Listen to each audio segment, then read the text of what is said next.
Om Ajnanatimidandasya Jnananjana Shalakaya Chakshurun Militam Dhena Tasmai Shri Gurave Namah. We have the distinct pleasure of being able to sit down for some undistracted time to hear from the Srimad Bhagavatam. Hare Krishna.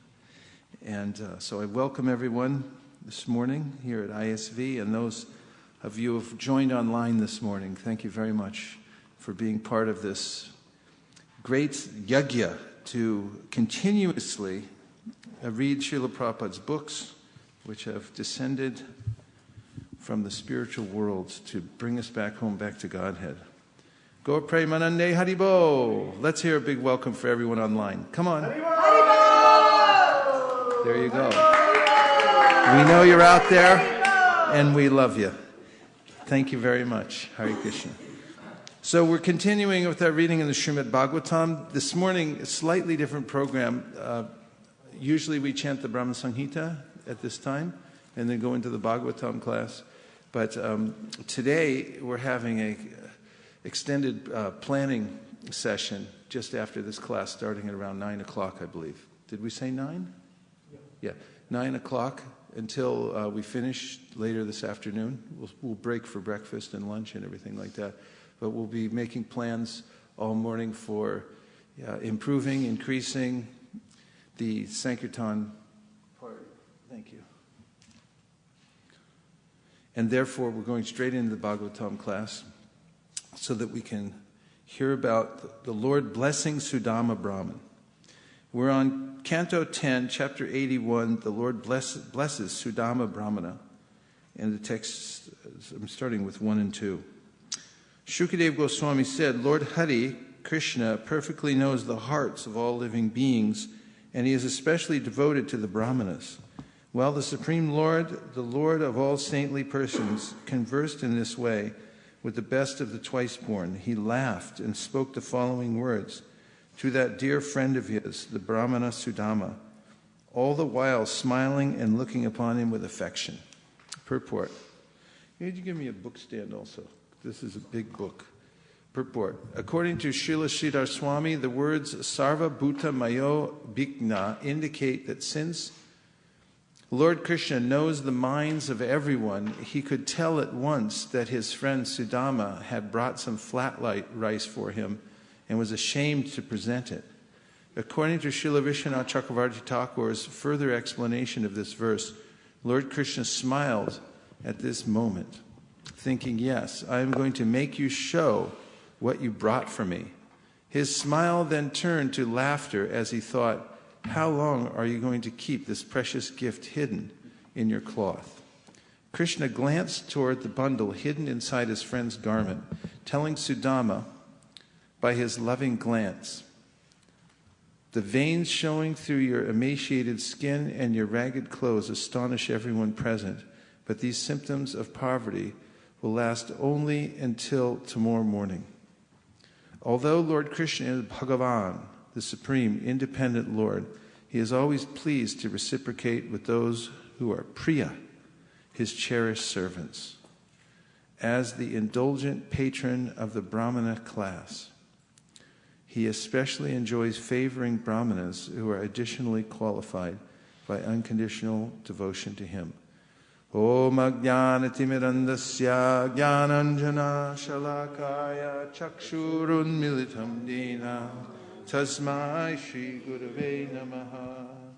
Shri Chaitanya Manobhishtam Stapitam Dena Bhutale Swayam Rupa Kadahmayam Dadati Swa Padantikam Vandeham Shri Guru Sri Uta Padakamalam Sri Gurun Vaishnavamscha Sri Rupam Sagrajatam Sahagana Raghunatham Vitam Tam Sajivam Sadvaitam Sadvadhutam Parijana Sahitam Krishna Chaitanya Devam Sri Radha Krishna Padan Sahagana Lalita Shri Vishakanvitamscha He Krishna Karuna Sindho Dinabandho Jagatpate Gopesha Gopika Kanta, Radha Kanta Namostute, Tapta Kanchana Gaurangi, Radhe Vrindavaneshwari, Vrishabhanu Sute Devi, Pranamami Hari Priye, Vancha Kalpatarubhascha, Kripa Sindhupya Evacha, Patitanam Pavanebhyo, Vaishnavebhyo Namo Namaha. Jaya Shri Krishna Chaitanya, Prabhu Nityananda, Sri Advaita Gadadhara, Shivasari Gaura Bhakta Vrinda, Hare Krishna, Krishna Krishna, Hare Hare, Hare Rama, Rama Rama, Hare Hare. Text number 3. The Supreme Lord said, O Brahmana, what gift have you brought me from home? I regard as great even the smallest gift offered by my devotees in pure love. But even great offerings presented by non-devotees do not please me. Text 4. If one offers me with love and devotion a leaf, a flower, a fruit, or water, I will accept it. Isn't that amazing? Verse Krishna says it again right here. Patram pushpam phalam toyam yo me bhaktya prayachati tadaham bhakti paritam ashnami paryatatmanaha. Purport. These famous words are also spoken by the Lord in the Bhagavad Gita 9:26. The translation and word meaning here are taken from Srila Prabhupada's Bhagavad Gita as it is. In the context of the current episode of Sudhama's visit to Dwarka, Srila Vishwanath Chakravarti Thakur has kindly continued his explanation of Lord Krishna's statements. This verse is a reply to Sudhama's anxiety that his bringing such an unfit offering was ill-considered. The use of the words bhaktya prayachati and bhaktyuparitam may seem redundant, since they both mean offered with devotion. But bhaktya can indicate how the Lord reciprocates the devotional mood of whoever offers him something with love. In other words, Lord Krishna here declares that his reciprocation in a pure loving exchange is not dependent on the external quality of what is offered. Krishna says something may or may not be impressive and pleasing in its own right, but when my devotee offers it to me in devotion with the expectation that I will enjoy it, it gives me great pleasure. In this regard, I make no discrimination. The verb ashnami, I eat, implies that Lord Krishna eats even a flower, which is supposed to be smelled, bewildered as he is by the ecstatic love he feels for his devotee. Someone might then question the Lord, so will you refuse an offering made to you by a devotee of some other deity? The Lord answers, yes, I will refuse to eat it. This the Lord states by the phrase priyatatmanaha, implying only by devotional service to me can one become pure in heart. Text number 5. Shukadeva Goswami continued, even after being addressed in this way, O king, the Brahmana felt too embarrassed to offer his palmfuls of flat rice to the husband of the goddess of fortune. He simply kept his head bowed in shame. Purport. According to Acharya Vishwanath Chakravarti, the description here of Krishna as the husband of the goddess of fortune implies that Sudhama questioned himself, how can the Lord of Shri eat this hard, stale rice? By bowing his head, the Brahmana revealed his meditation. My dear master, please do not make me ashamed. Even if you request it from me repeatedly, I will not give this to you. I have made up my mind. But the Lord countered with his own thought. The intention you had fixed in your mind while coming here must not be frustrated, for you are my devotee. Text 6 and 7. Being the direct witness in the hearts of all living beings, Lord Krishna fully understood why Sudhama had come to see him. Thus he thought, in the past my friend has never worshipped me out of a desire for material opulence, but now he comes to me to satisfy his chaste and devoted wife. I will give him riches that even the immortal demigods cannot obtain. Purport, Srila Vishwanath Chakravarti Thakur comments that the Lord momentarily wondered, how has it come about, despite my omniscience, that this devotee of mine has fallen into such poverty? Then quickly understanding the situation, he spoke to himself the words related in this verse. But someone may point out that Sudhama could not have been so poverty-stricken, since appropriate enjoyment comes as a byproduct of service to God, even for a devotee who has no ulterior motives. This is confirmed in Bhagavad Gita 9:22. Ananyas chintayanto mam ye jana pariyupasate tesham nityabhiyuktanam yogakshemam bahamyaham. Gita. But those who always worship me with exclusive devotion, meditating on my transcendental form, to them I carry what they lack and I preserve what they have. This is Bhagavad Gita 9:22. Before I continue, I'm going to read Prabhupada's purport, because this is such a sweet and important verse. Purport: one who is unable to live for a moment without Krishna consciousness cannot but think of Krishna 24 hours a day, being engaged in devotional service by hearing, chanting, remembering, offering prayers, worshiping, serving the lotus feet of the Lord, rendering other services, cultivating friendship, and surrendering fully to the Lord. Such activities are all auspicious and full of spiritual potencies, which make the devotee perfect in self-realization, so that his only desire is to achieve the association of the Supreme Personality of Godhead. Wow. Such a devotee undoubtedly approaches the Lord without difficulty. This is called yoga. But by the mercy of the Lord, such a devotee never comes back to this material condition of life. Shema refers to the merciful protection of the Lord. The Lord helps the devotee to achieve Krishna consciousness by yoga.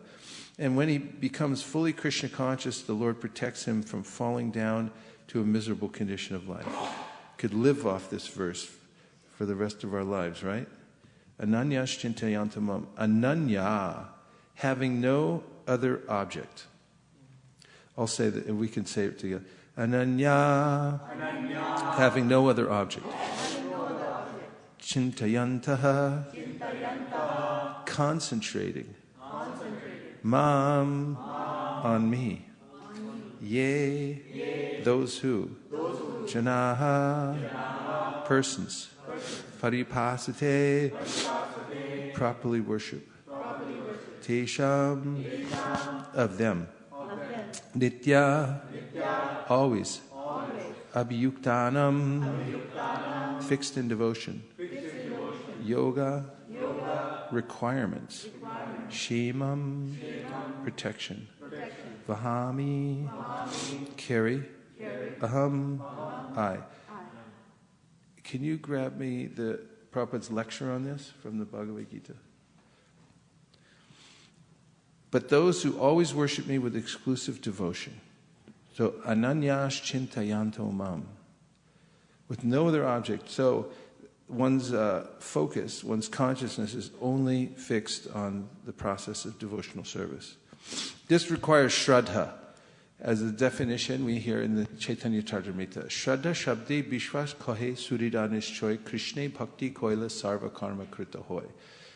Shraddha means the conviction that by performing devotional service and nothing else, then everything else is done. All other duties are done. All other karmas are performed naturally. We hear in the Bhagavatam from Karabhajana Muni, Devarshi Bhutatna Nrinam Pitranam Nakinkaro Nayam Rani Charajan Sarvatmaraya Sharanam Sharanyam Guto Mukundam Prihritakartam, that we're debtors to the Devas, to the Rishis. Very much realizing now, the governor just declared a state of drought, severe drought, most severe drought in 100 years. And he said, we should take this as an opportunity to appreciate nature. You don't realize what you got till it's gone. And just thinking today, I just looking up in the sky and say, why doesn't it rain? And it's like, I take it for granted. The rain comes. I mean, I'm grateful when it does, but take it for granted. It'll rain this time of year, but it just isn't. So there's all these higher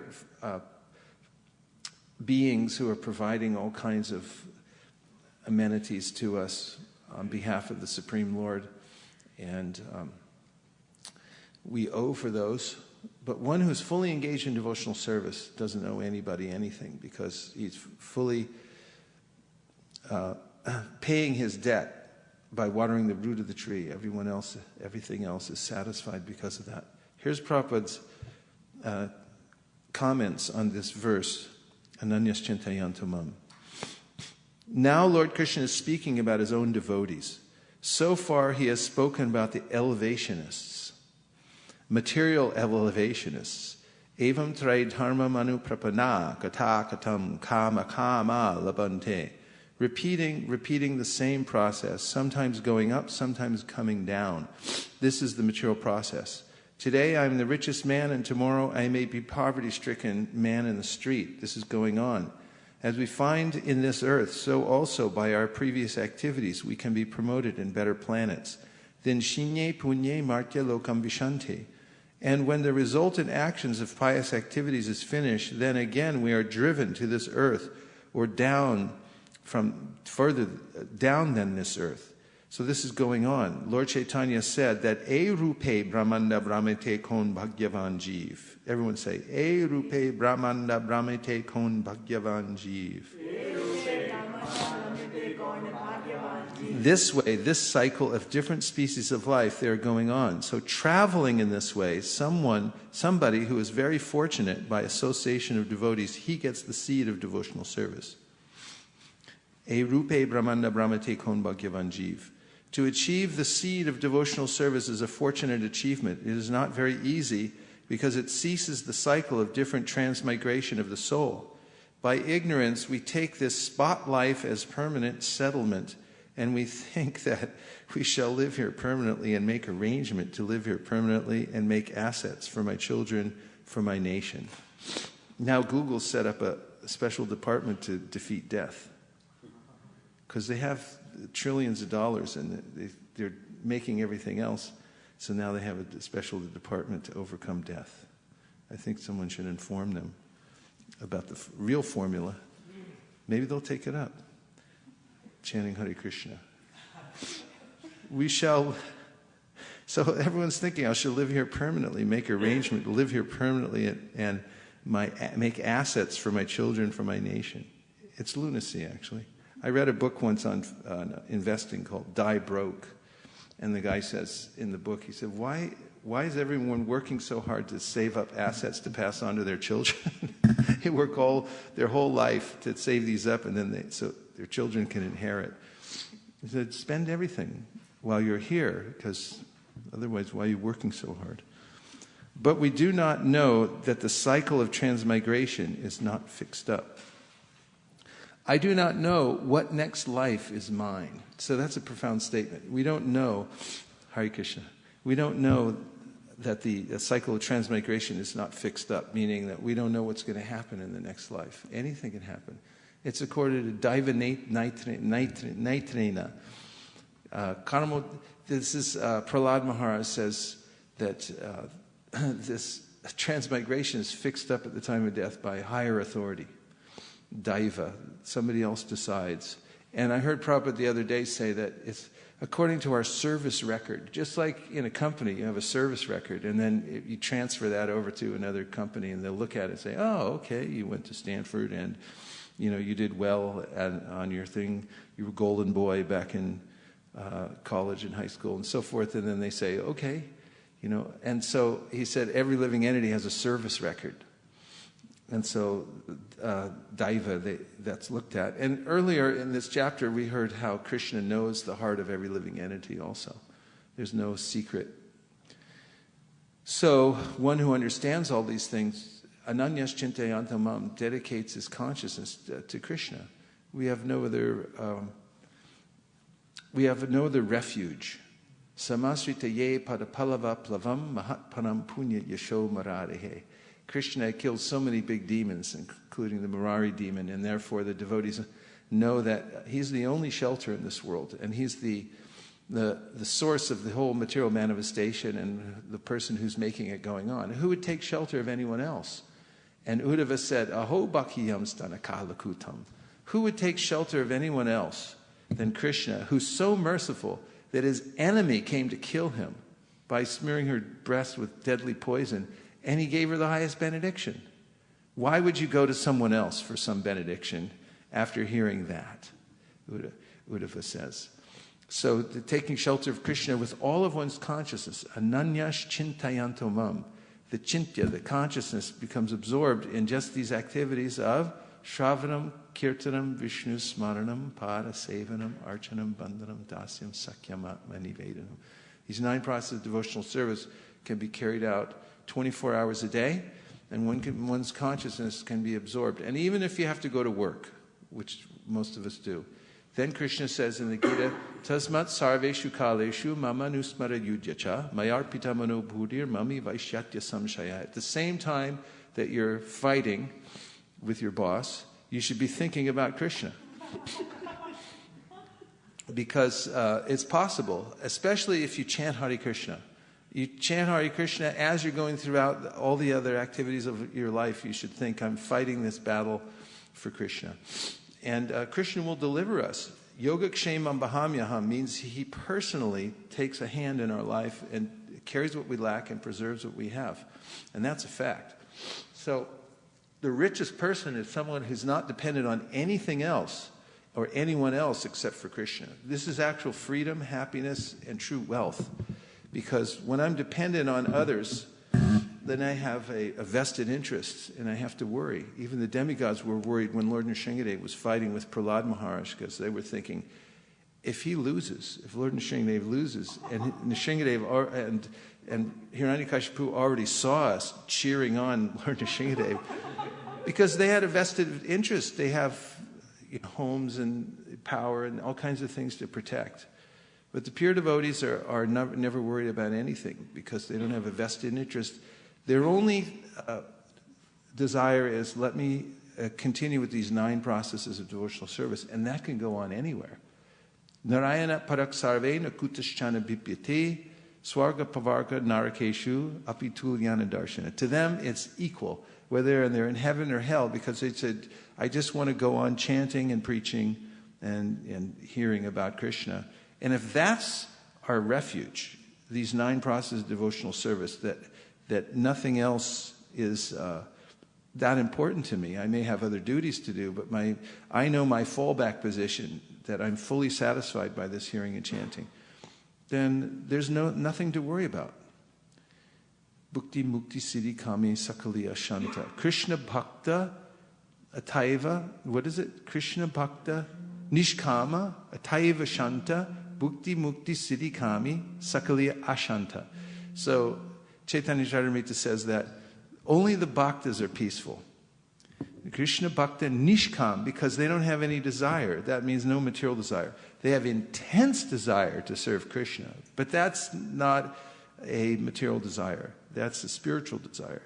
And even if they have anxiety for that service, that's a spiritual anxiety. It doesn't register in the material world. It's like on a number line. There's negative numbers, and then there's 0, and then there's positive numbers. So the nirvishesh Brahman is the 0, but above that is actually rasa, which means relationship with Krishna, which is established through these 9 processes of devotional service. And when one's engaged in that, one's in the positive life of devotional service. And one can constantly think of Krishna, and there's no repercussion, no reaction from that on the material level. All one's activities are non-reactive. And one can continue that, expand that unlimitedly. There's no end to it. So as we were saying, as Prabhupada was saying, I do not know what next life is mine.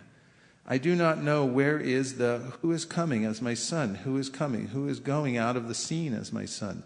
These laws we do not know, but we are chewing the chewed. Evam gata gatam kama kama labante. Under the spell of this illusory energy, we are captivated by this temporary sense gratification, and we have forgotten our real life. So those who are in the sense of their real constitutional position, as Bhagavad Gita started from the very beginning, this very conception that I am this body, beginning from beginning of the Bhagavad Gita, this is discredited, that you are not this body. So you have to mold your life in your identification of spiritual existence. So far, the materialist is concerned, they are chewing the chewed. Punak punas charvita charvananam. The example which I gave you last day, that as sugar cane, one has extracted all the juice by chewing, and it is again thrown on the earth, and somebody is chewing. So there is no juice. So we are simply repeating the same thing. We do not question whether this process of life can at all give us happiness, but we are trying the same thing. It's all been done and more. And what is the result?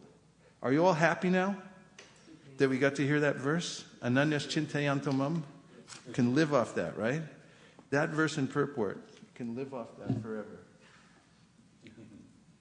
Text 6 and 7. Continuing in the purport. In response to this point, a distinction must be made between two kinds of renounced devotees. One kind is inimical to sense gratification, and the other is indifferent to it. The Supreme Lord does not force sense gratification upon the devotee who is extremely averse to worldly enjoyments. This is seen among such great renouncers as Jad Bharat. On the other hand, the Lord may give limitless wealth and power to a devotee who is neither repelled nor attracted by material things, such as Prahlad Maharaj. Up to this point in his life, Sudhama Brahmana was totally averse to sense gratification. But now, out of compassion for his faithful wife, and also because he hankered to have Krishna's audience, he went to beg from the Lord. Text 8. Thinking like this, the Lord snatched from the Brahmana's garment the grains of flat rice tied up in an old piece of cloth and exclaimed, "What is this? My friend, you have brought this for me? It gives me extreme pleasure. Indeed, these few grains of flat rice will satisfy not only me, but also the entire universe." Purport. Srila Prabhupada in Krishna, the Supreme Personality of Godhead. Quote, "It is understood from this statement that Krishna, being the original source of everything, is the root of the entire creation. As watering the root of a tree immediately distributes water to every part of the tree." Find that verse. It's in your shloka book. As watering the root of a tree immediately distributes water to every part of the tree, an offering made to Krishna or any action done for Krishna is to be considered the highest welfare work for everyone, because the benefit of such an offering is distributed throughout the creation. Love for Krishna becomes distributed to all living entities. Page.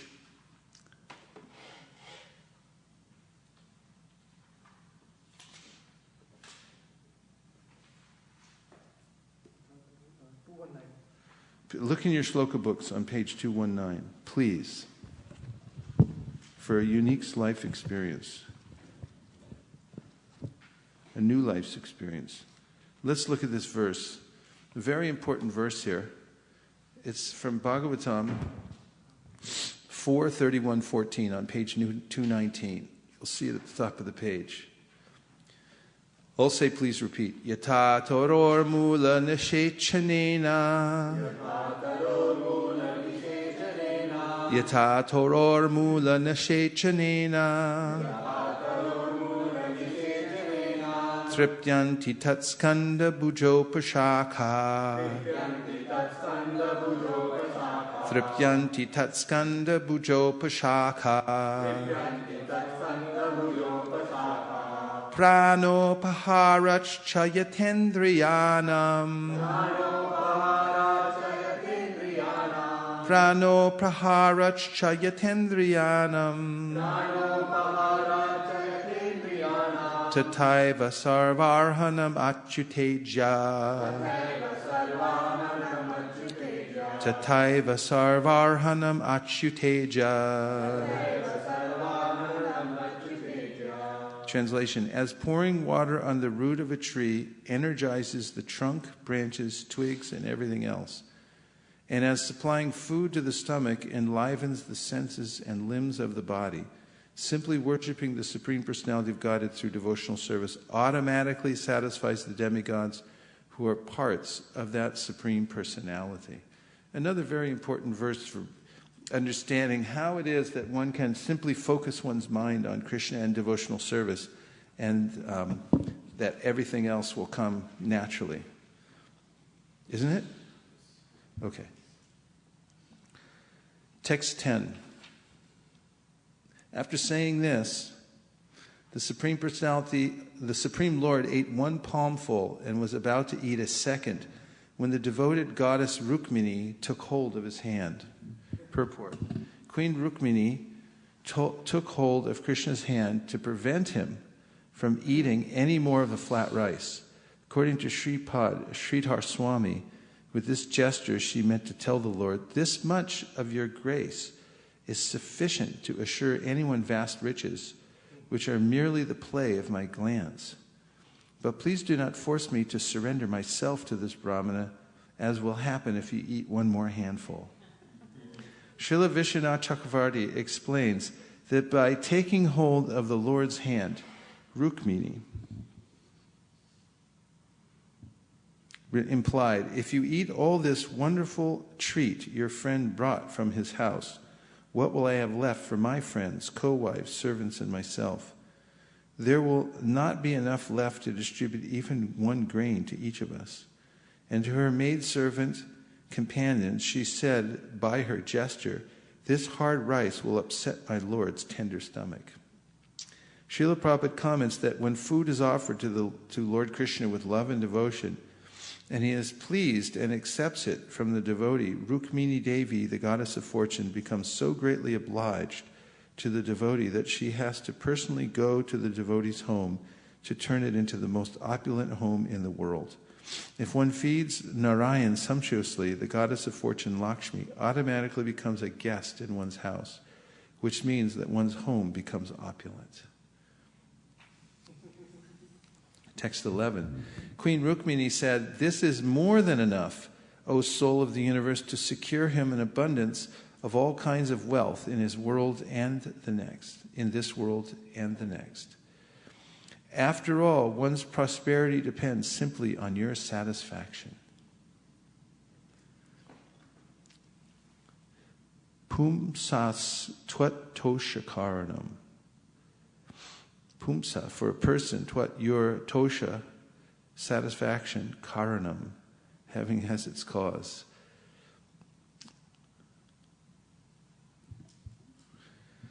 Text 12, Shukadeva Goswami continued, "The Brahmana spent that night in Lord Achyuta's palace after eating and drinking to his full satisfaction.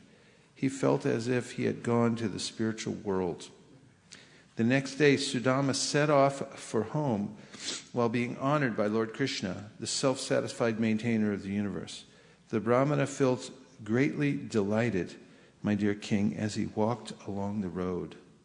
Purport, we are here reminded that Lord Krishna maintains the supply of desirable objects for the whole universe. Therefore, it is to be understood that he was about to manifest for Sudhama opulence greater than Indra's, being swasuka, perfectly complete in his own bliss, swasuka. The Lord has an unlimited capacity for bestowing gifts. Isn't that nice? According to Srila Bhaktisiddhanta Saraswati Thakur, the word abhivanditaha indicates that Sri Krishna accompanied Sudhama on the road for a short distance and finally parted with the Brahmana after bowing down to him and speaking some respectful words. So Lord Chaitanya took sannyas and then he went off with his associates, and he asked them as they left to wander, "Did you bring anything with you?" And they said, "No, my Lord, you didn't instruct us to bring anything." He said, "Very good, because we will simply depend on Krishna." He said, "The Lord has filled up the universe with food and money, but one can get only according to what is destined to him."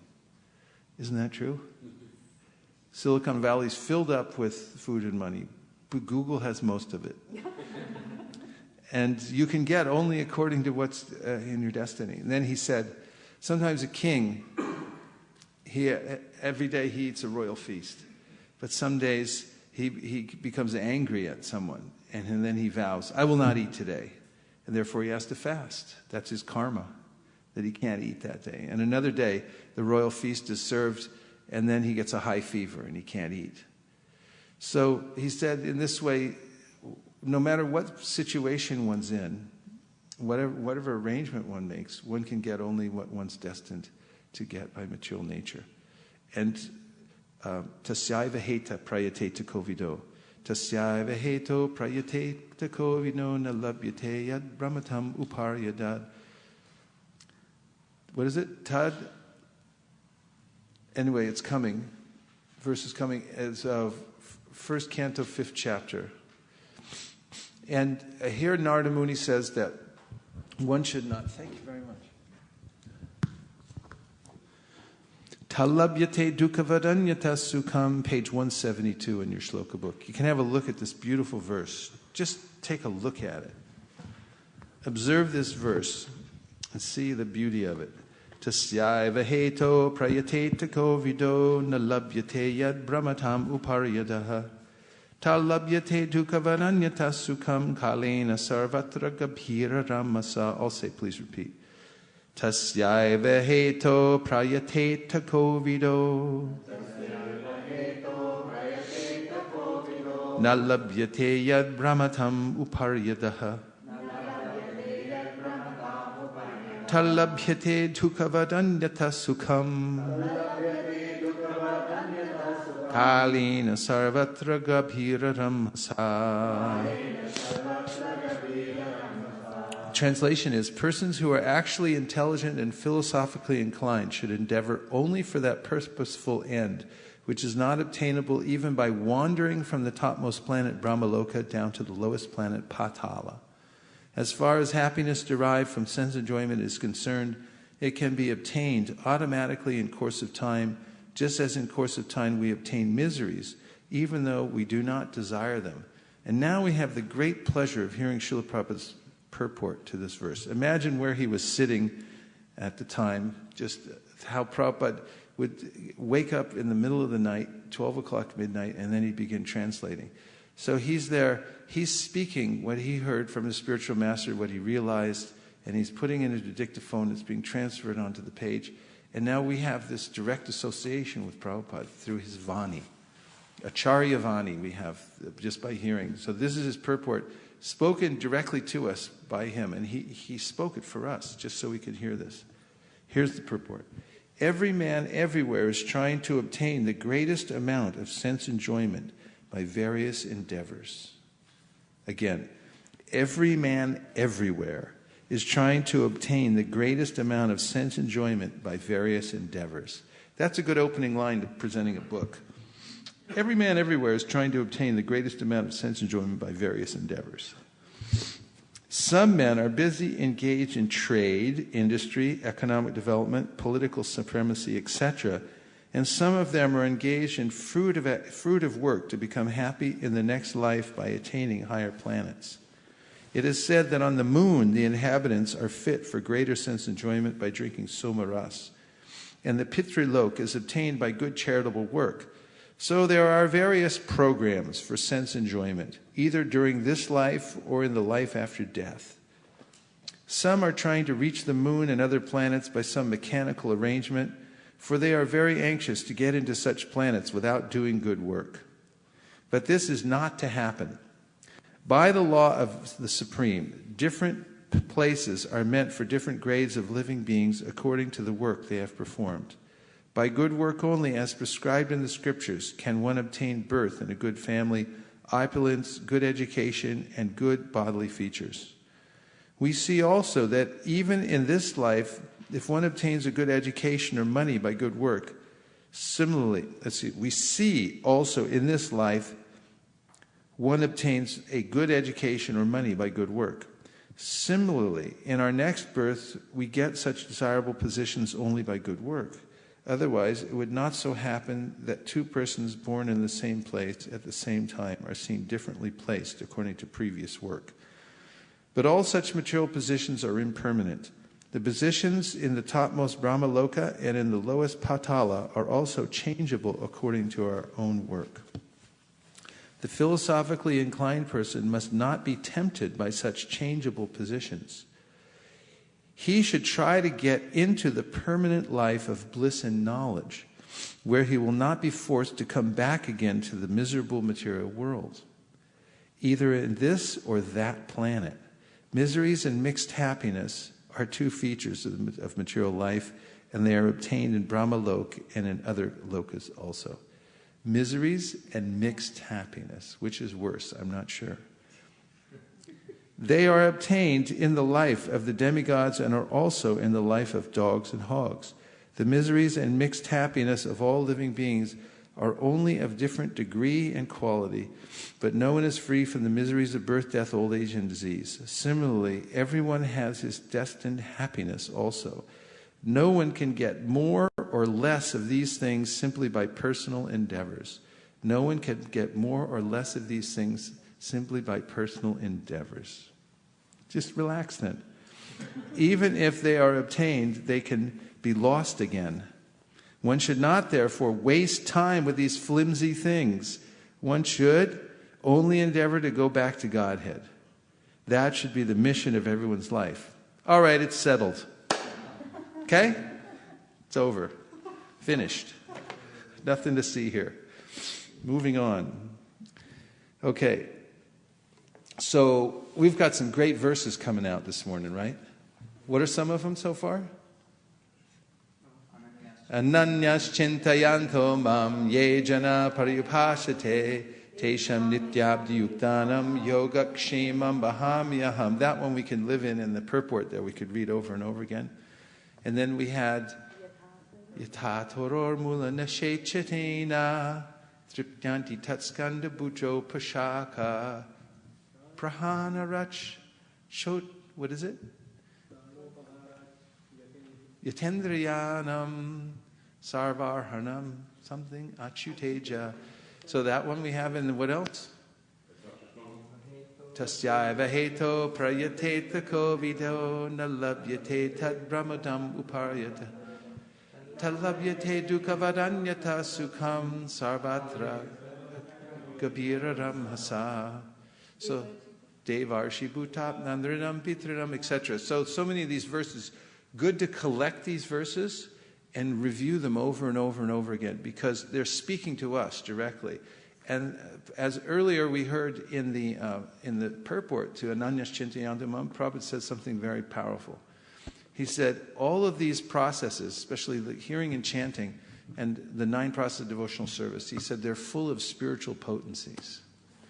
That means by engaging in them even before we have a taste, we'll gain a taste, we'll also gain strength in Krishna consciousness. Vasudeve Bhagavati Bhakti Yoga Prayojita Janaya Yashivai Ragyam Jnanam Chayara Haitukam. By engaging in this direct process of devotional service, the 9 activities of devotional service, one, as a concomitant, gets knowledge and detachment from the world. What to speak of the ingress of the Swarup Shakti, the internal potency. It enters into one's heart. And it awakens one's relationship with the Supreme Personality of Godhead. And then one has dual citizenship. One may be living in this world, working anywhere, Google even, and at the same time be engaged in rasa with the Supreme Personality of Godhead. And this comes about by the potencies that are inherent in the process of devotional service. And by hearing and chanting about Krishna, one is absorbed in thoughts of him. Ananyas chintayantamam. And by serving his mission, by serving Lord Chaitanya's mission, thinking how to spread Chaitanya Mahaprabhu's mission all over the world, this absorbs the mind in the internal energy because it's the Lord's direct order. Jari tako tahe kaha Krishnu badesh amaragnaya guru hanatare desh. He was very assertive that everyone should take up this mission and preach it to others. So spreading the Sankirtan movement is an aspect of the internal energy of the Lord, and one can absorb one's mind in that. So there's no difficulty in connecting to the Supreme Personality of Godhead, and one who does that throughout this lifetime will find him or herself infused with these spiritual potencies. And also it'll be startling, actually, how potent the process of chanting and hearing is. Startling. The devotee becomes startled how much the Lord blesses one's life, one who gives him or herself to the process of devotional service. And Krishna is so easily pleased. If one simply offers with love and devotion a leaf, a flower, fruit, or water, he'll eat it. He'll take it if you're offering it out of love. Such a simple, direct process. Continuing with Sudhama Brahman. The next day, Sudhama set off for home. We read that. 14. Although he had apparently received no wealth from Lord Krishna, Sudhama was too shy to beg for it on his own. He simply returned home feeling perfectly satisfied to have had the Supreme Lord's audience. Sudhama thought, Lord Krishna is known to be devoted to the Brahmanas, and now I have personally seen this devotion. Indeed, he who carries the goddess of fortune on his chest has embraced the poorest beggar. Who am I, a sinful poor friend of a Brahmana? And who is Krishna, the Supreme Personality of Godhead, full in 6 opulences? Nonetheless, he has embraced me with his 2 arms. We'll repeat this verse because it's a famous verse, which is beloved of all the devotees, and it's also quoted in the Chaitanya Charitamrita. I'll say, please repeat. Kwaham daridra papiyan. Kwa Krishna Sriniketanaha. Brahma Bandhur iti smaham. Bahubhyam parirambitaha. Purport. This translation is from Srila Prabhupada's English rendering of Chaitanya Charitamrita, Madhya 7.143. Sudhama was so humble that he considered his poverty to be his own fault as a result of sin. Such a mentality is in accord with the saying, Daridra dosha guna rashi nashi. I'll say, please repeat. Daridra dosho guna rashi nashi. The discrepancy of being poor ruins heaps of good qualities. The discrepancy of being poor ruins heaps of good qualities. Guna rashi nashi. It ruins all your good qualities if you're poor. Okay, don't be poor. 16, 143. Look at this, the purport to the verse mentioned in the Madhya Lila. Here's the translation. He said, who am I, a sinful poor friend of a Brahmana, and who is Krishna, the Supreme Personality of Godhead, full in 6 opulences? Nevertheless, he has embraced me with his 2 arms. Now I want you to listen carefully to the purport. Are you ready? Yes. Purport. This verse was spoken by Sudhama the Brahmana in Srimad Bhagavatam 10, 18, 16 in connection with his meeting Lord Krishna. That's it. So it's important to see how interlocked the Bhagavatam and the Chaitanya Charitamrita are. Because the Chaitanya Charitamrita is a string of a beautiful garland of the verses of the Srimad Bhagavatam with full realization about their enactment by the Lord Chaitanya and all his followers. This is an important verse. Okay, 17. He treated me just like one of his brothers, making me sit on the bed of his beloved consort. And because I was fatigued, his queen personally fanned me with a yak-tail chamra. Although he is the Lord of all demigods and the object of worship for all Brahmanas, he worshipped me as if I were a demigod myself, massaging my feet and rendering other humble services. Devotional service to his lotus feet is the root cause of all the perfections a person can find in heaven, in liberation, in the subterranean regions, and on the earth. All say the Sanskrit, please repeat. Swarga pavarga yo pumsam rasayam puvi sampadam sarvasam apisidhanam mulam touch charanarcharam Swarga of heaven, Apavargayaho, and of ultimate liberation, Pungsam, for all men, Rasayam, in the subterranean regions, Puvi, and on the earth, Sampadam, of opulences, Sarvasam, all, Api, also, Siddhinam, of mystic perfections, Moolam, the root cause, Tat, his, Charana, of the feet, Archanam, the worship.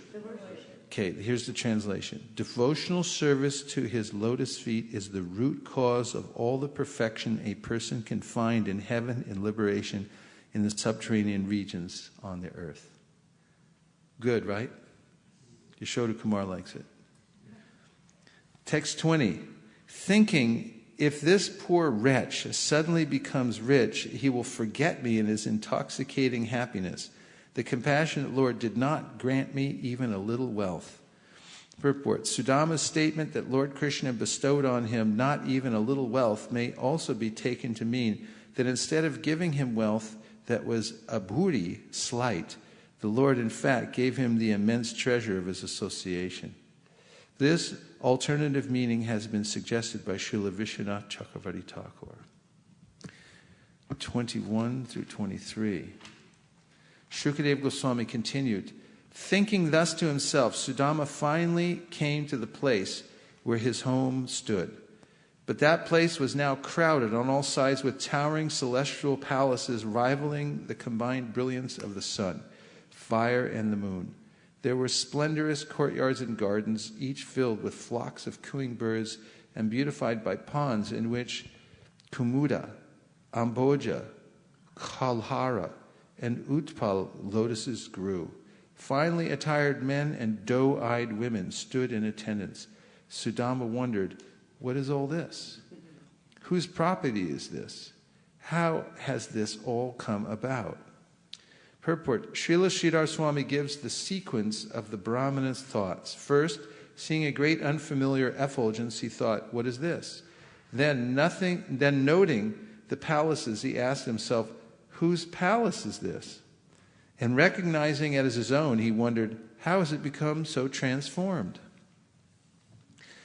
24. As he continued to ponder in this way, the beautiful men and maidservants as effulgent as demigods came forward to greet their greatly fortunate master with loud song and instrumental music.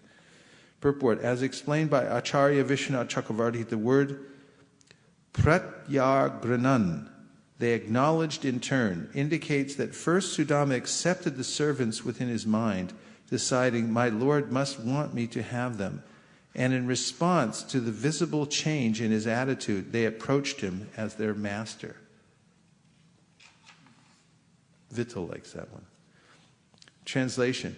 When she heard that her husband had arrived, the Brahmana's wife quickly came out of the house in a jubilant flurry. She resembled the goddess of fortune herself, emerging from her divine abode.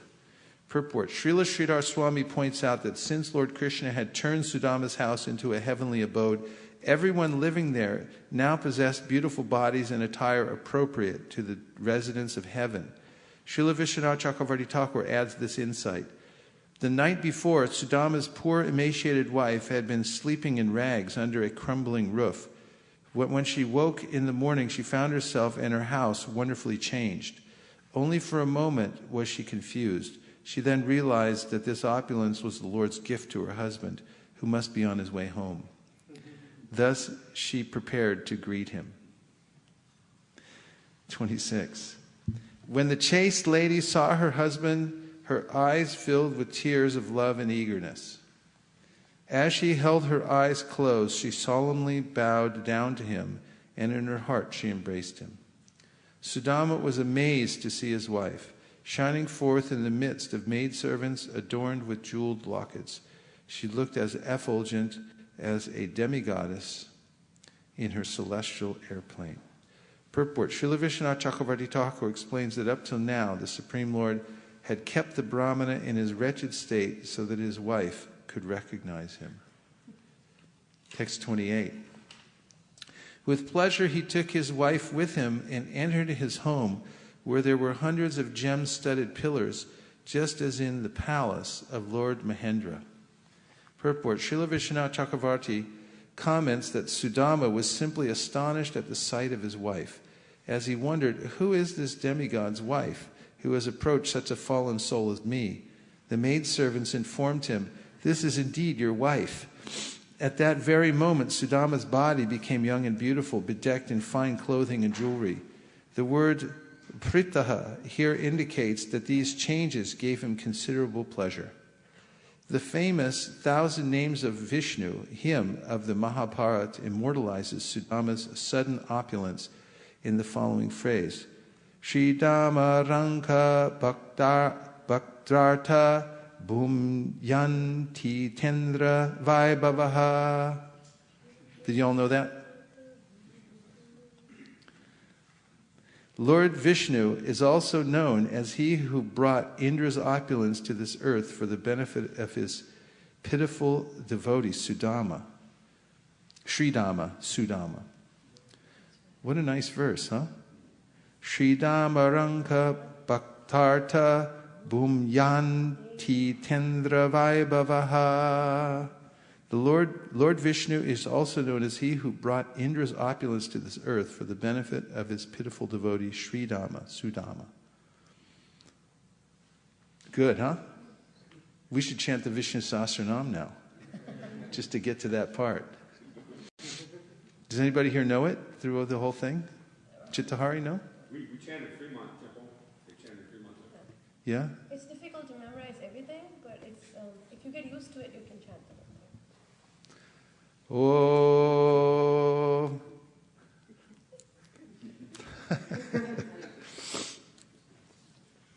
Hare Krishna, Hare Krishna.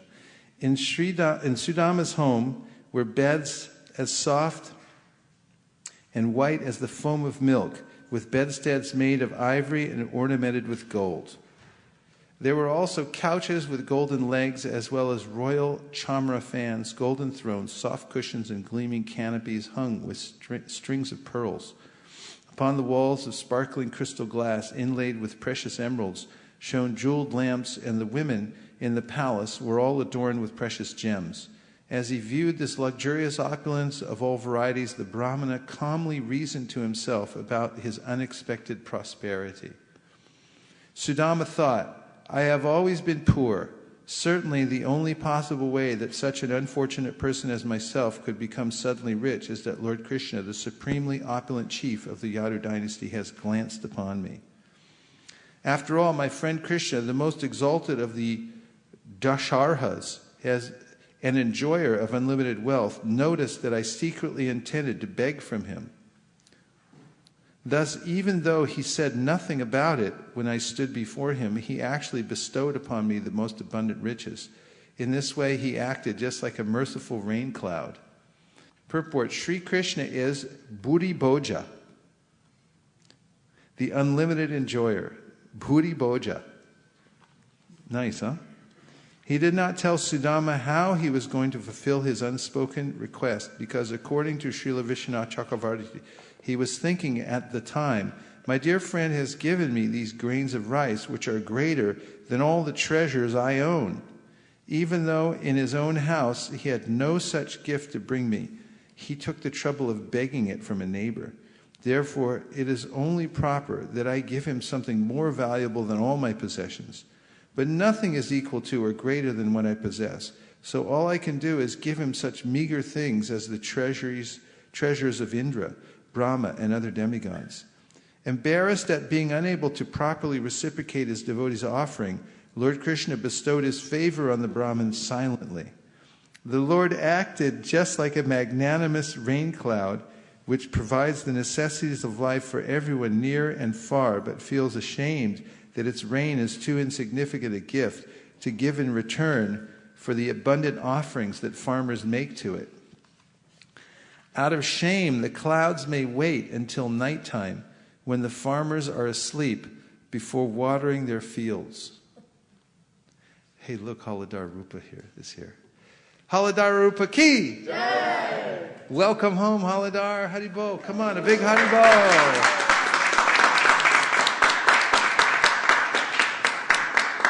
We've been holding our breath till you got back. We're so happy to see you. Hare Krishna. Thanks for all, and sorry for all the trouble you had to go to. Come back. This world is Durga, difficult to go. It's difficult to go, difficult to stay, difficult to do anything here.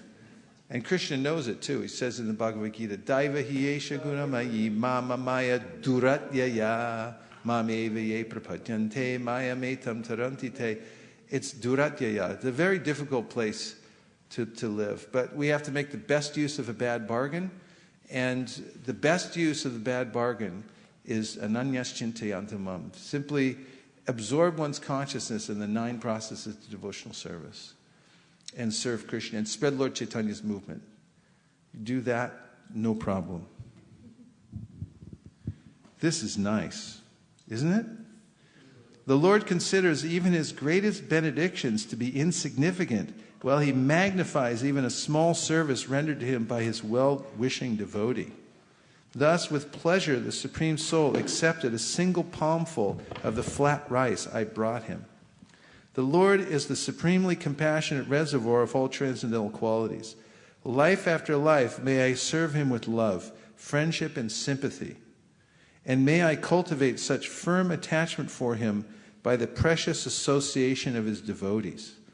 Purport, as explained by Srila Vishwanath Chakravarti, Sauridam here signifies affection toward him, who is so compassionate to his devotees.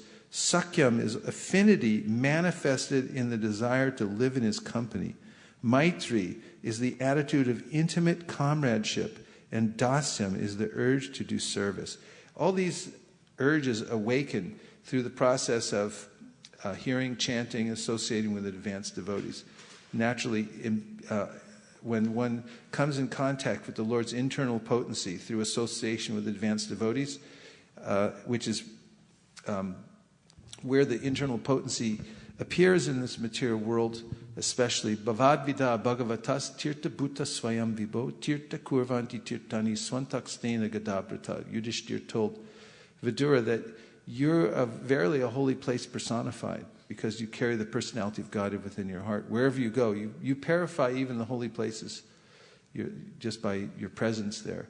So by association with advanced devotees who actually carry that love for Krishna, the internal potency within my heart, then we can awaken and be infused with that same mood of devotion. And by watering the seed of devotion in our heart, through Shravanam, Kirtanam, Vishnu, Smaranam, Padasevanam, Archanam, Vandanam, Dasyam, Sakyam, Atmanivedanam. Okay, so Shravanam means hearing. Kirtanam, Smaranam, Shravanam, Kirtanam, Smaranam. Padasevanam means? What does that mean? How do you do that? So you serving the Lord's lotus feet. What else? Go in holy places. When you go serve the Dham, you can walk around Govardhan. Yashoda. What is it? Following instruction of the Lord is Padasevanam. Padasevanam Dasyam. Dasyam is to be a servant. Become a servant. Sakyam. I forgot Vandanam. Archanam. Archanam is so nice. It's practical. You collect all the paraphernalia. You get flowers. What else can you collect to offer to the Lord? The nicest scents you can offer to the Lord. What kind of scents can you offer to Krishna? Sandalwood's nice. It's hard to get because the planet's so depleted right now. All the sandalwood, they barely give you any. And it's hard not to get cheated. But you can get good sandalwood offered to the Lord. What else can you get? What other scents? Kus is nice. Do we have any? Do we have kus? It's green and thick. You can buy it in India. It's a really nice oil to offer to the Lord. I like it too much. And then there's incense, and there's flowers. What kind of flowers should we offer to the Lord? Sweet smelling. Scented flowers, not flowers with no scent. It's an offense to offer a flower to the Lord with no scent. Right, Yashoda? Yeah, and then what's worse is offering a flower with no scent and then taking it around to every single devotee in the assembly and say, here. And it's like, there's nothing there. Offer a flower with scent, otherwise don't offer it. What else can you offer to the Lord? Jewelry. You can get jewelry from everywhere. What else? What did Advaita Acharya offer to the Lord? And what else? Yeah, and Prabhupada says in that section of Advaita Acharya, he said you should collect water from a pure source. Ganges, Jamuna, and if you're not near those rivers, you should get from a very pure source. It should be nice, purified water offered to the Lord. But just offering Ganges water and Tulsi leaf, and if you don't have Ganges water, you can turn it into Ganges water with a little mantra. Yashoda, give us the mantra.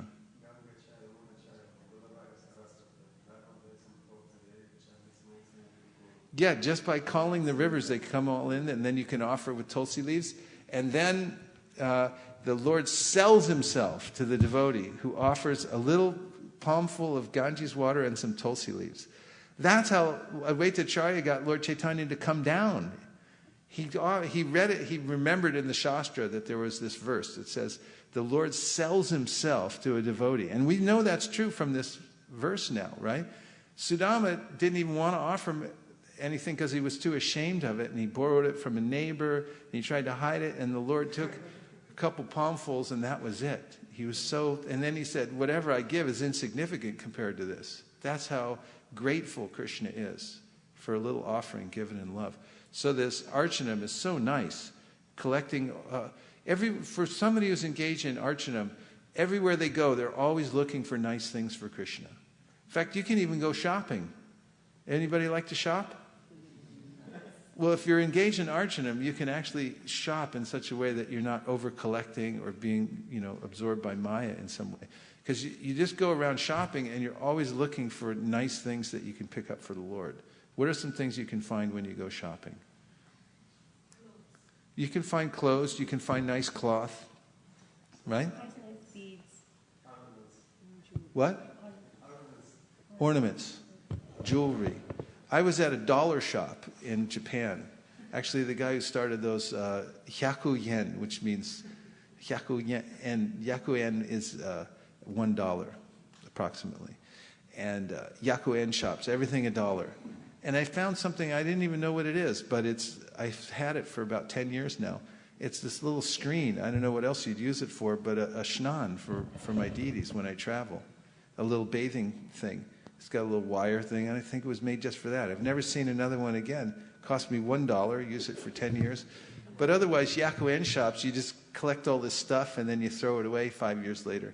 But anywhere you go, if you're engaged in Archanam, you can be looking for nice things that you can use in the Lord's service. And then Sakyam, befriending the Lord, Atmanivedanam, surrendering everything, surrendering oneself. Okay, the Lord is the supremely compassionate reservoir of all transcendental qualities. Life after life, may I serve him with love, friendship, and sympathy, and may I cultivate such firm attachment for him by the precious association of his devotees. 37. To a devotee who lacks a spiritual insight, the Supreme Lord will not grant the wonderful opulences of this world, kingly power, and material assets. Indeed, in his infinite wisdom, the unborn Lord well knows how the intoxication of pride can cause the downfall of the wealthy. Purport, as explained by Srila Vishwanath Chakravarti, the humble Brahmana, Sudhama, considered himself unworthy of the Supreme Lord's most rare and valuable benediction, pure devotional service. He reasoned that if he had any true devotion, the Lord would have granted him perfect, unflinching devotion rather than the material riches and servants he had received. Lord Krishna would have protected a more serious devotee by denying him such distractions. The Lord will give a sincere but less intelligent devotee not as much material wealth as he desires, but only what will promote his devotional progress. Everyone's smiling. Sudhama thought a great saint like Prahlad Maharaj can avoid becoming contaminated by immeasurable wealth, power, and fame, but I must always be wary of temptation in my new situation. We may understand that this humble attitude assured Sudhama Vipra final success in his execution of Bhakti Yoga by the standard process of hearing and repeating the glories of Lord Krishna. Text 38. Shukadeva Goswami continued, thus firmly fixing his determination by means of his spiritual intelligence, Sudhama remained absolutely devoted to Lord Krishna, the shelter of all living beings. Free from avarice, he enjoyed, together with his wife, the sense pleasures that had been bestowed upon him, always with the idea of eventually renouncing all sense gratification. Lord Hari is the God of all gods, the master of all sacrifices, and the supreme ruler. But he accepts the saintly Brahmanas as his masters, and so there exists no deity higher than them.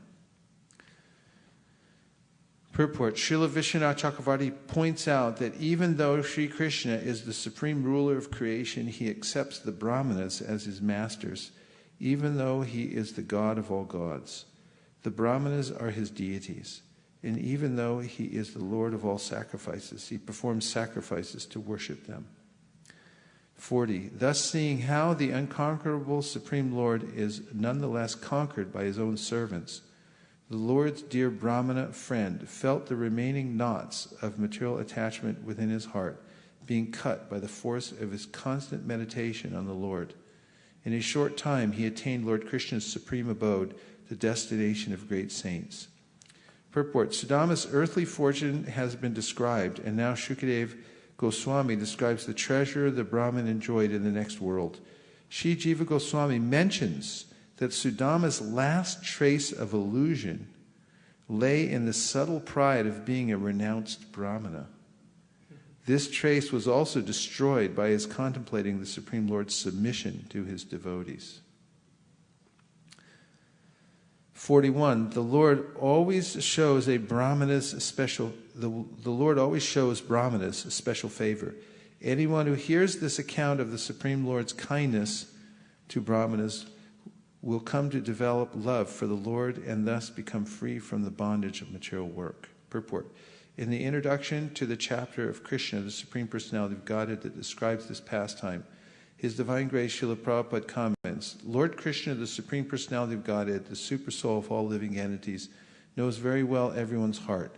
He is especially inclined to the Brahmana devotees. Lord Krishna is also called Brahmanya Deva, which means that he is worshipped by the Brahmanas. Therefore, it is understood that a devotee who is fully surrendered unto the Supreme Personality of Godhead has already acquired the position of a Brahmana. Without becoming a Brahmana, one cannot approach the Supreme Brahman, Lord Krishna. Krishna is especially concerned with vanquishing the distress of his devotees, and he is the only shelter of the devotees. Thus end the purports of the humble servants of His Divine Grace A.C. Bhaktivedanta Swami Prabhupada to the 10th canto, 81st chapter of the Srimad Bhagavatam, titled, The Lord Blesses Sudhamana Brahmana. Hare Krishna.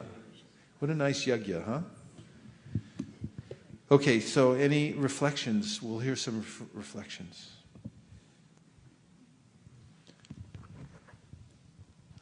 It was very wonderful to see the point that Lord was ashamed to give this in return to Sudhama because he couldn't match what Sudhama gave. Yeah. I know. We all felt a visceral reaction to that almost, right? When we heard that. It's amazing. Mayapur and then Chittahari. Prabhuji, in the purport for 37th verse, there said the last part that Sudhama was able to perfect the life because of humility. Perfect his bhakti because of his humility. He never thought he got all this because he deserved it, things like that. Yes. And this is an important point. Can you grab me Vasudeva, the leper? Vasudeva the leper was a great devotee, and he was so humble that although he had living worms on his body, some kind of skin disease, that when they would fall off, he would pick them back up again and put them back on his skin because he didn't want to deprive them. And he heard that Lord Chaitanya Mahaprabhu was visiting at Kurmakshetra. And when he heard that, he hurried to the spot to meet Lord Chaitanya, but he just missed him by a short margin. Back then, there was no cell phones. Where it's like, could you come back? And it's amazing that we all lived, I don't know if any of you did, but many of us lived through an era where we didn't have cell phones or GPS or anything like that. But interestingly, in that story, Lord Chaitanya knew within his heart that his devotee had arrived, and he turned around and came back. And when he came back, he embraced the Brahmin leper, Vasudeva, and Vasudev's body then became very beautiful. And then he was worried about, how will I remain humble? How will I be able to carry on my devotional service with this new situation in life?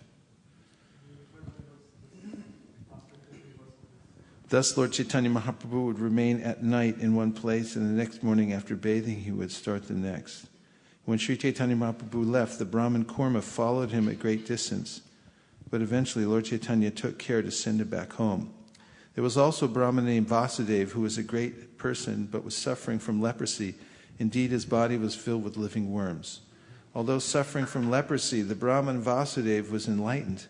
As soon as one worm fell from his body, he would pick it up and place it back again in the same location. Then one night, Vasudeva heard of Lord Chaitanya Mahaprabhu's arrival, and in the morning he came to see the Lord at the house of Kurma. When the leper Vasudeva came to Kurma's house to see Chaitanya Mahaprabhu, he was informed that the Lord had already left. The leper then fell to the ground unconscious. When Vasudeva the leper Brahmin was lamenting due to not being able to see Chaitanya Mahaprabhu, the Lord immediately returned to that spot and embraced him. When Sri Chaitanya Mahaprabhu touched him, both the leprosy and his distress went to a distant place. Indeed, Vasudeva's body became very beautiful to his great happiness. The Brahmin Vasudeva was astonished to behold the wonderful mercy of Sri Chaitanya Mahaprabhu, and he began to recite a verse from Srimad Bhagavatam touching the lotus feet, the Lord's lotus feet. Kwaham daridra papiyam, kwa Krishna Shri Niketanaha, Pramabanduriti smaham, bahubhyam parirambitaha. He said, who am I, a sinful poor friend of a Brahmana, and who is Krishna, the Supreme Personality of Godhead, full in 6 opulences? Nonetheless, he has embraced me with his 2 arms. This verse was spoken by Sudhama Brahmana in Srimad Bhagavatam 1081:16 in connection with his meeting Lord Krishna. 144, 145. The Brahmin Vasudeva continued, O my merciful Lord, such mercy is not possible for ordinary living entities. Such mercy can be found only in you. Upon seeing me, even a sinful person goes away due to my bad bodily odor. Yet you have touched me. Such is the independent behavior of the Supreme Personality of Godhead. Being meek and humble, the Brahmana Vasudeva worried that he would become proud after being cured by the grace of Sri Chaitanya Mahaprabhu. To protect the Brahmana, Sri Chaitanya Mahaprabhu advised him to chant the Hare Krishna mantra incessantly. By doing so, he would never become unnecessarily proud. Prabhu kahe, kabu tomar na habe abhiman. Nirantra kaha tumi Krishna Krishna nam. I'll say, please repeat. Prabhu kahe kabu tomar na habe abhiman. Nirantara kaha tumi Krishna Krishna nam. Krishna Krishna nam. Krishna Krishna nam. Hare Krishna, Krishna Krishna, Hare Hare, Hare Ram, Ram Ram, Hare Hare.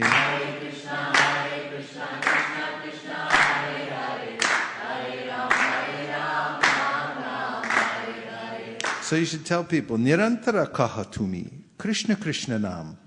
Incessantly go on chanting Krishna Nam.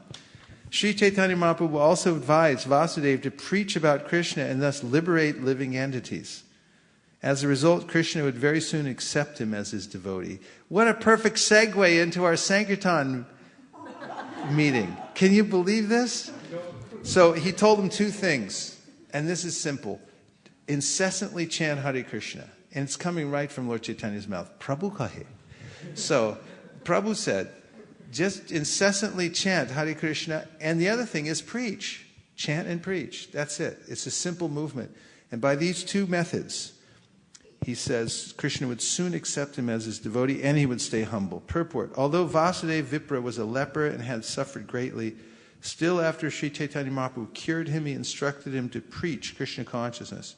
Indeed, the only return the Lord wanted was that Vasudeva preach the instructions of Krishna and liberate all human beings.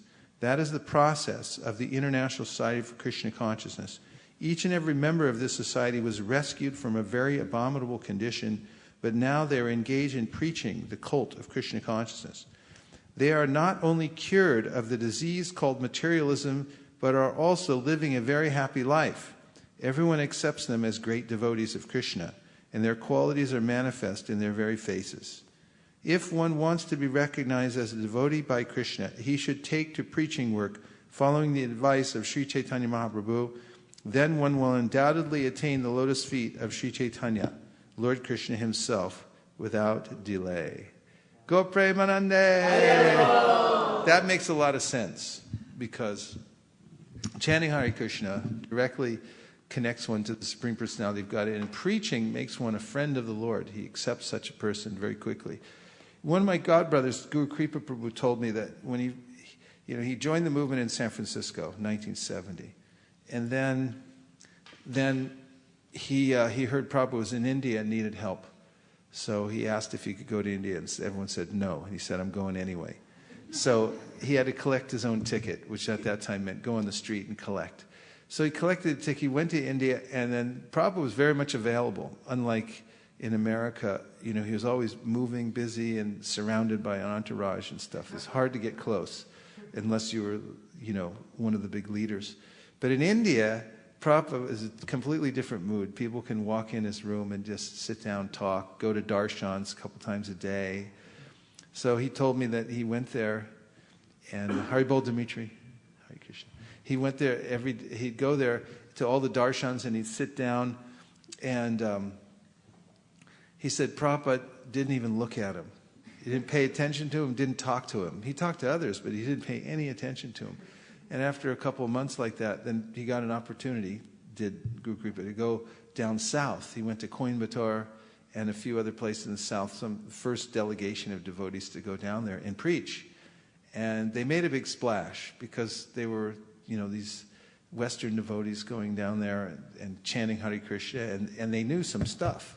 They were preaching from Sri Upanishad and all these other things, and people were just, it was the first time anybody heard Hare Krishna, So it was a big deal. It got in the paper, a very favorable article, and then Prabhupada read that, and he said as soon as he came back from that, Prabhupada started talking to him and looking and recognized him. And he realized how it worked, that, the more service he did, the more he was recognized. So same thing, our service record is important, how we're rendering service. We may, you don't have to advertise yourself, but if you do humble, steady service, Krishna will bring it out to the world. And he'll also see it himself very quickly. In the story at Srivasangam, when all the devotees were bathing Lord Chaitanya, there was one maidservant, house servant of Srivas Thakur, who was taking great care to bring these pots of Ganges water and line them up very nicely for all the devotees to use in their seva. And Chaitanya Mahaprabhu, out of the crowd of devotees, picked out this one maidservant and said, "Who is this?" And they said, "Oh, yeah, she's the housemaid. Her name's Duki." And Mahaprabhu said, now her name is Tuki. He recognized her, and the devotees became very happy. So this rendering of service, especially preaching work, it is compared by Prabhupada to the farm boy who grows up in obscurity in middle America. He'll never actually go to a big school, he'll never amount to, and no one will ever hear of him. But then the military comes calling, and they said, there's a war going on, could you join? So he joins this service, he enlists. And of course he's in infantry, which are the first people to get killed. So they're expendable. He gets put on the front lines, but he performs a heroic act. In his heroism, he saves somebody, and then everyone finds out, and the next day he becomes a national hero. And he comes home to a big ticker-tape parade, and everyone recognizes him. And now, this person who is going to live in obscurity his whole life now becomes famous all over the world. So Prabhupada said in the same way, he was writing to the devotees who were going out and preaching, and at the time, around that 1974 or 5, there was it was a kind of a war going out to preach Krishna consciousness, because we were very new. People thought a lot of weird things about us, and there were a lot of battles that we underwent. There were devotees who got arrested over and over again. I have an arrest record, I'm proud to say, for the cause of freedom, and many other. There were all kinds of these things, and Prabhupada recognized it. He said, "You're giving your life for this, and Krishna will recognize you." So here, Prabhupada says, and I repeat, that Sri Chaitanya Mahaprabhu also advised Vasudeva to preach about Krishna and thus liberate living entities. As a result, Krishna would very soon accept him as his devotee. So we've based our operations here at ISV from the very beginning on the idea of giving mercy to others. Jive doi Krishna nam sarva dharma sar. This was the statement of Bhaktivinoda Thakur, that the essence of all dharma is to give mercy to other living beings by loudly chanting the holy names of the Lord. Loudly means so many things, but Sri Bhaktisiddhanta Saraswati Thakur said that the Brihat Madanga, or the printing of literature and wide distribution, is the loud chanting of Hare Krishna. It's the greater Madanga, he said. It's the bigger Madanga, because loud means it can penetrate areas that were normally impenetrable. And this is great mercy, because the living entities don't want to hear about Krishna in their state of ignorance. And Prabhupada compared it to a person who's in a lunatic asylum and thinking that I'm a Napoleon, I'm Jerry Garcia, I'm whoever. And even sometimes, he said, when the doctor comes to administer medicine, they'll become violent and try to hit the doctor. So preaching can be this kind of thankless task seemingly in one way. However, it's most appreciated by Krishna. In the Nectar Devotion, Prabhupada talks about how one becomes a friend of the Lord. We talked about Sakyam. And there he says that someone who goes out and preaches about Krishna becomes a dear friend of Krishna's. Priya. We heard at the beginning of this chapter, one has to become Priya, or dear to the Lord. And what does Krishna say in the Bhagavad Gita? The person who preaches this message is the most dear to me. There will never be a servant more dear to me in this world than the person who preaches the message of Bhagavad Gita. That's an open invitation to preach and spread the movement of Lord Chaitanya Mahaprabhu. And this book distribution, we just happen to land at talk about an idea whose time has come. We're at a particular period in history when electronic books haven't taken over the world. They're just starting to look like they might. But books are still the medium in which people read for the most part. And we just happen to have them available, which we can't take for granted. I mean, for years we take the rain for granted, but now there's no more rain. Just look at the sky. There's not a cloud in the sky. And you can say, what? What do we do now? You just suffer. There's nothing you can do. So if there's no paper, if there's no ink, if there's no transportation for delivering the books, you can't get them. But right now we have availability of all these things. There's a rainstorm of books. The other day, I talked I started getting early calls right after the meeting in Houston when we introduced this idea of distributing 1,008 sets of Bhagavatams nationwide and 250 Chaitanya Charitamritas. The next morning, someone called me and said, the temple president in Brooklyn just ordered 108 sets. And I was like, and then I could imagine, I said, there's going to be a run on the bank. There won't be enough sets. So in a panic, I called Savas, who was visiting his son in Houston, in Dallas, and I said, Savas, we better order some sets fast. And so he called me back a couple days later and said, I just ordered 1,000 sets. For me, it's all they had. I said, tell them to print more quick because anything can happen. And so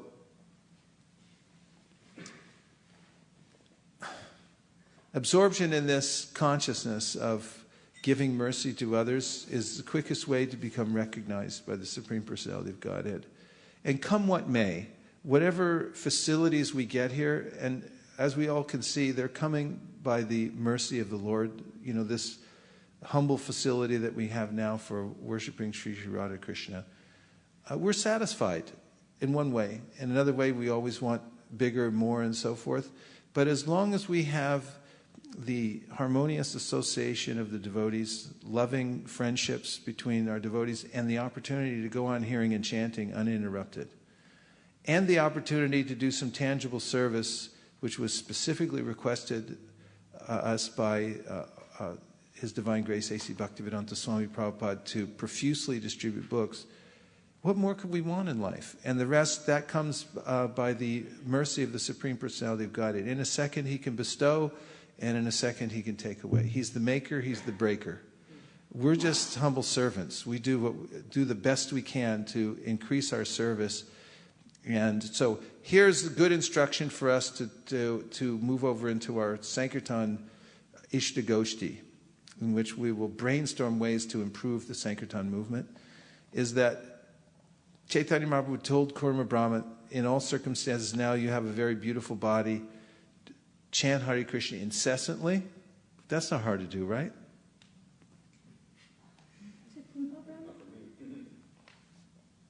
It's not a rhetorical question I'm actually asking, is it? How do you find that? After the Japa workshop, it improved. So, incessant chanting of Hare Krishna, is that okay? Yes.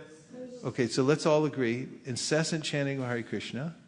Yes or yes? Yes. Okay, and the other point was preaching. Chaitanya Mahaprabhu personally, from his own lotus mouth, has said, preach about Krishna and thus liberate living entities.